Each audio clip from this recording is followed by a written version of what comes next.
Hello, I'm Brigantia, Blackbird of Blackbird's Brew. Happy Friday, and welcome back to our series, Romance in Modern Mythology. All through November, I'm not looking at couples that have any great philosophical meaning. These are just feel-good stories that I enjoyed through my childhood and teenage years and that still just make me feel happy, because I think every so often we do need something that is light, something that has really good, strong moral messages, and also something that just reminds us that sometimes things do turn out right, and proper people end up married to each other, and that things do, more or less, live happily ever after. We have enough, coldness and despair and uproar in the real world. Sometimes for entertainment we just need a break from all of that. So, welcome to my first of our feel-good couples. Today's couple is Molly Gibson and Roger Hamley. They are both characters from Wives and Daughters, which was a novel published by Elizabeth Gaskell. First, it was actually published as a serial story, and this went on from August 1864 through January 1866, so quite a period of time. And then in 1999, this charming book was made into a miniseries, and Molly Gibson was played by Justine Waddell, and Roger Hamley was played by Anthony Howell. So, our dear sweet little cuties, they began with a friendship of very common interests. Now, Molly Gibson was a daughter of the local doctor who tended on Roger Hamley's mother. His mother was chronically ill and had been for many years. Now, Dr. Gibson one day discovered that one of his medical students had taken a shine to his daughter Molly and was trying to romance her. He actually intercepted a note that was intended to make Molly aware of the student's intentions. And that's when Dr. Gibson decided that Molly, who was barely 17 at the time, was a bit young for all of this, and he needed to get her out of the house and find other living arrangements for both of his students. And as it happens, Mrs. Hamley, she was very much in the state of an invalid at this time. She needed some company. She'd been asking to meet Molly and to have a visit from her, so everything just worked out in a very tidy fashion. Now, while Molly was away at the Hamleys, Dr. Gibson found himself being advised by Lady Cumnor that he ought to remarry, both for Molly's sake as well as for his own, and his gaze was cast towards Mrs. Kirkpatrick, who was a companion of Lady Cumnor, as well as the former governess of her daughters. And she was a widow. She had a daughter around Molly's age. She was, of a suitable age for Dr. Gibson. So again, that just seemed to be very convenient and very tidy. They very swiftly became engaged. And when Dr. Gibson came to tell his daughter Molly about this, she was naturally quite distressed. This has happened all in her absence. She was not particularly pleased, and she was also concerned about how her father remarrying would change her relationship with him. So, while she's upset and crying, Roger happens upon her. He manages to cheer her up a little bit. And then, as a distraction, Roger begins showing Molly his collection of scientific specimens. He's very interested in all of the natural sciences. He's always studying, the local flora and fauna. And as he's, being all enthused about this and showing her different things that he's learned and how he's learned them, Molly's actually finding herself interested in this as well. So they form a friendship on that. Then Dr. Gibson marries Mrs. Kirkpatrick in very short order, and while they're away on their honeymoon, Molly and Roger's friendship continues to develop, as does her friendship with his brother Osborne, who's recently returned on the scene under a bit of a cloud. Next, we have the stepsister obstacle. So Dr. and the new Mrs. Gibson return from their honeymoon, and Molly soon feels the effects of having a meddlesome stepmother in the house, because up until this point she had essentially run the household, and now her stepmother did. Very difficult transition to make. Then Cynthia Kirkpatrick arrives to live with the rest of the family. She and Molly become very fast friends, despite there's a considerable difference between their personalities and their temperaments. Molly is genuinely kind, she's very soft-hearted, she's intelligent, observant. Cynthia's a bit more flighty, inclined towards flirtation, and just doesn't feel things as deeply as Molly does. She's altogether pleasant to be around, but, it only goes so far deep. After this happens, poor Mrs. Hamley finally succumbs to her illness, Hamley's all going to mourning. Molly is sharing in their grief because in that time, she'd been, halfway assimilated into that family. She'd been very close to Mrs. Hamley, loved her very much. Mrs. Hamley came to see her as just a de facto daughter, and it was a hard time for all involved.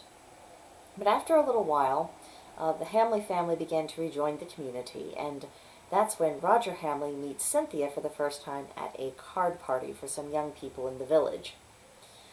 He's bedazzled by her playful manner, her pretty face, and her ability to seem interested in subjects such as science that she doesn't actually really care anything about.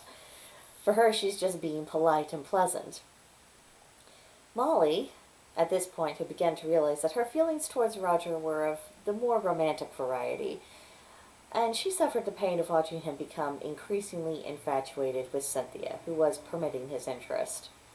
But this doesn't poison her relationship with either party. She knows they're not well suited, but Molly's not a possessive person, and she doesn't take it upon herself to try to manage and direct the decisions that other people make in their lives, even if she knows that what they're doing is lacking wisdom, to say the least.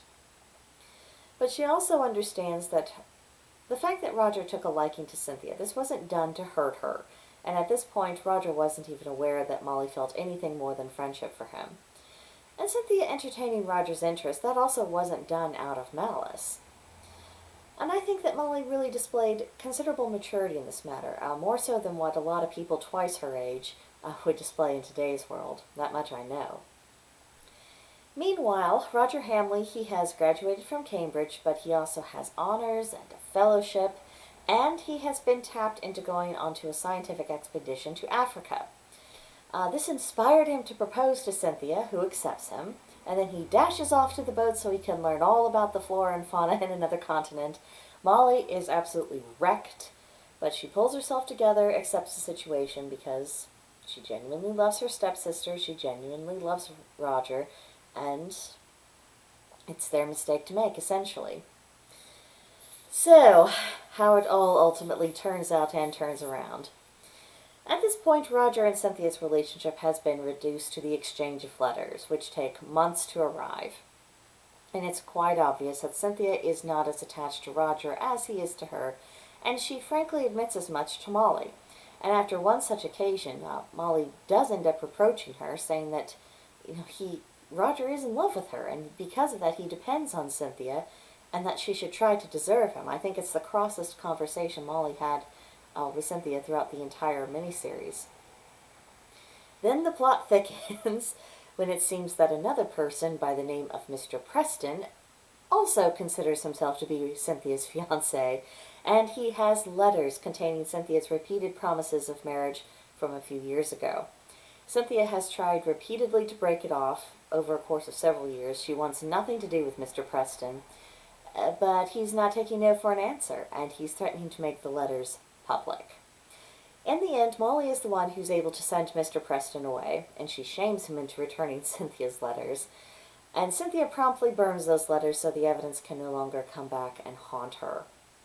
However, as this was getting all tidied up, the locals in the village noticed that Preston and Molly were in conference on more than one occasion. That gave rise to gossip, and that gossip damaged Molly's reputation.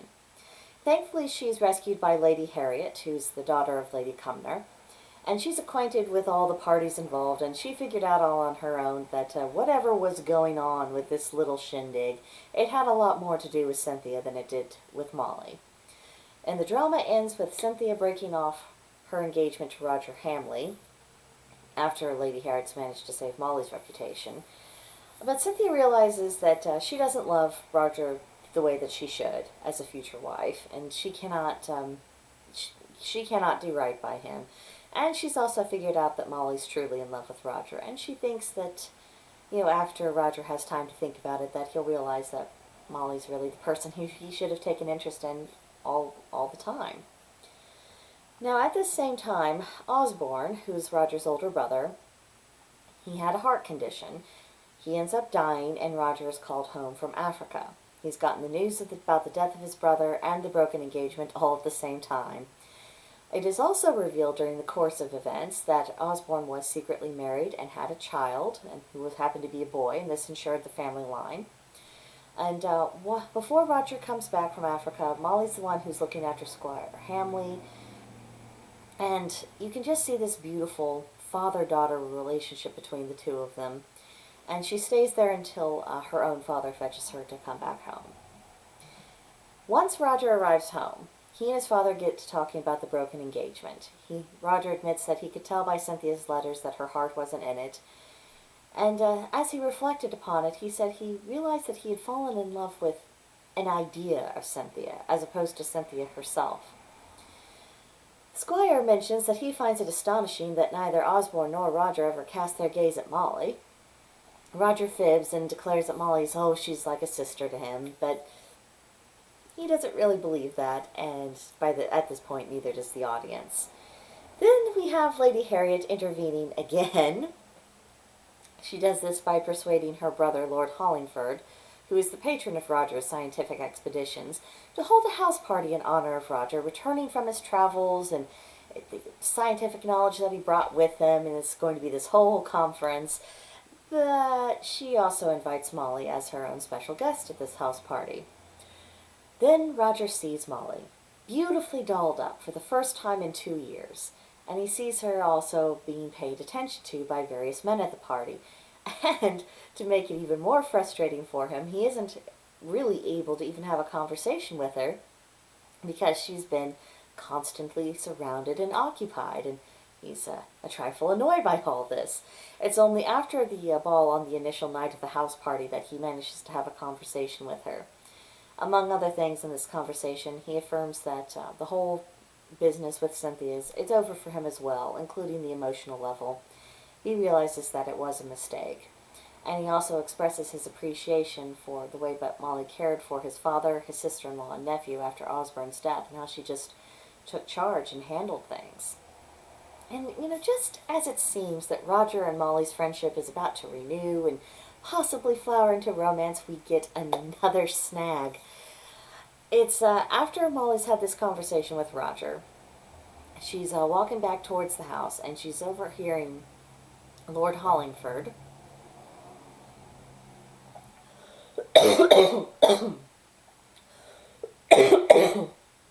sorry about that.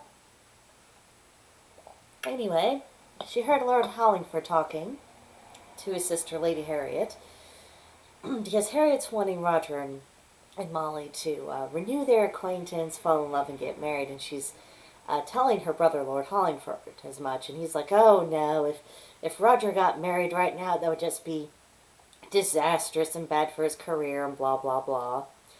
Neither party realizes that Molly heard this, and Molly's naturally very upset, because she does respect the judgment of the people involved in this conversation.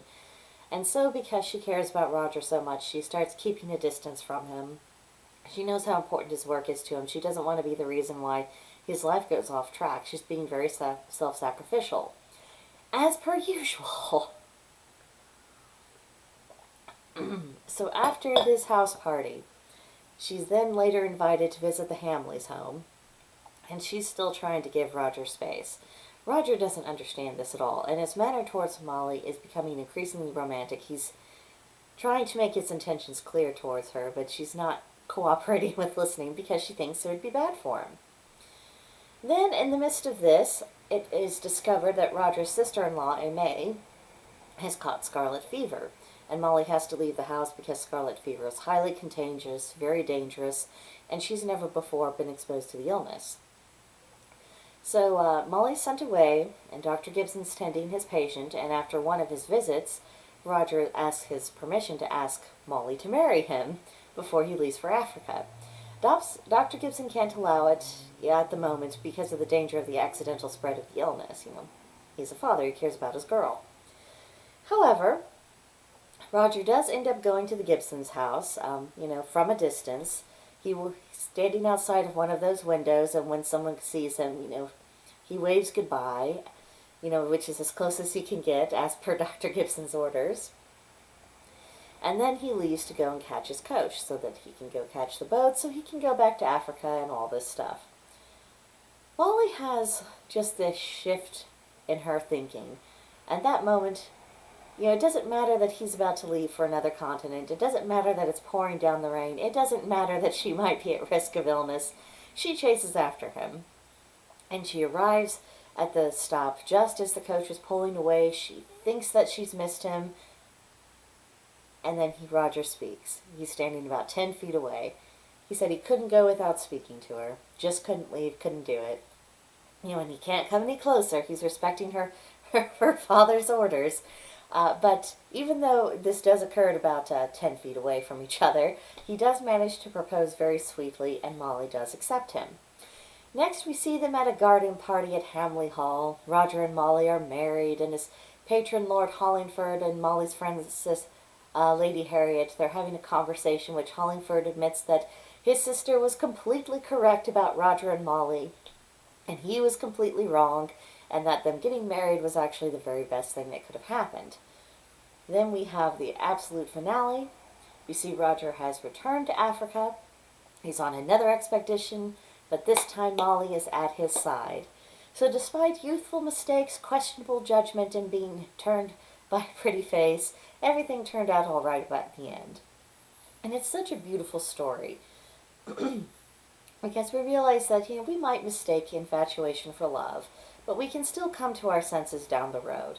And the next time around, we can choose more wisely and take into consideration long-term compatibility and genuine emotional attachment. And it's such a sweet story in which the good guy did actually win, and the good girl actually got her guy without having to get mean about it or to damage relationships or anything else. Just things were able to play out and unfold as they should, and things worked out.